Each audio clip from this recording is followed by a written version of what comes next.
Сәлем достар, баршаңызға. Бүгін біз өте дәмді, жұмсақ, қатпарлы қаттамадан дайындайтын боламыз. Бізге қажеті ұн, тұз, еріген сары май және бөлме температурасында газдалған су. Ыдысымызға газдалған суды құйып, үстіне бір шай қасық тұз салып, жақсылап араластырып аламыз. Араластырып болған соң, осының үстіне аз-аздан ұн сала отырып, венчикпен араластырамыз.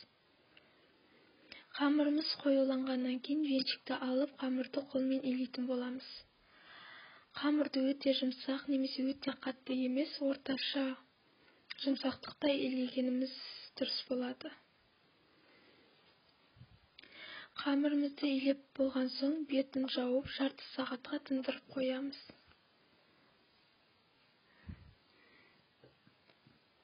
Жарты сағаттан соң дайын болған қамырымызды екі бөлікке бөлеміз.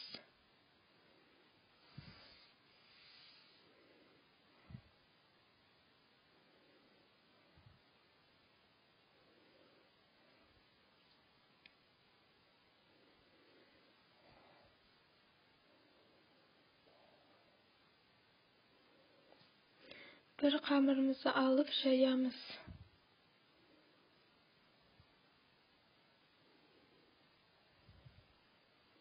Қамырды өте жұқа немесе қалың қылмай, орташа жұқалықта жайған дұрыс.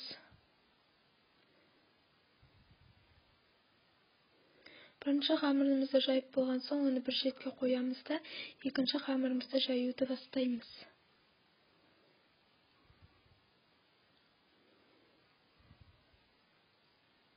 Екінші қамырымызды да орташа қалыңдықта жайып шығамыз.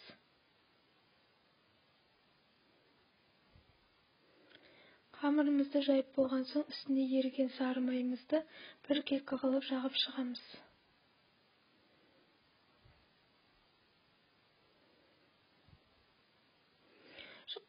Майымызды жағып болған соң, жаңағы жайылған бірінші қамырымызды тура осы қамырымыздың үстіне бірдей қылып жайып, үстіне бұның да сары май жағып шығамыз. Майымызды жағып болған соң, видеодағыдай қамырымызды ораймыз.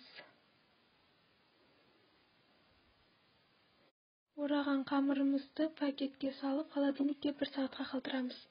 Немесе бір түнге қалдырсаңыздар да болады. Дайын болған қамырымызды тоңазытқыштан шығарып, бөліктерге бөлеміз. Өз қалауларыңыз бойынша формасына қарай бөліктерге бөлсеңіздер болады. Мен 7 бөлікке бөлдім. 7 бөлікке бөлгеннен кейін видеодағыдай қамырымызды домалақтаймыз. Бір қамырымызды алып, қалған қамырымызды бетін орамалмен жауып қоямыз.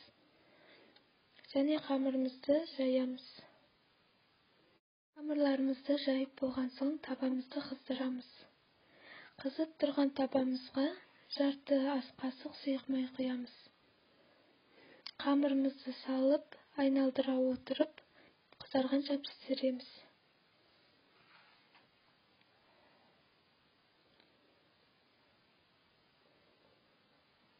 Қамырымыз қызарғаннан кейін екінші жағына аударып, тағы да жарты ас қасық сұйық май құйып жібереміз.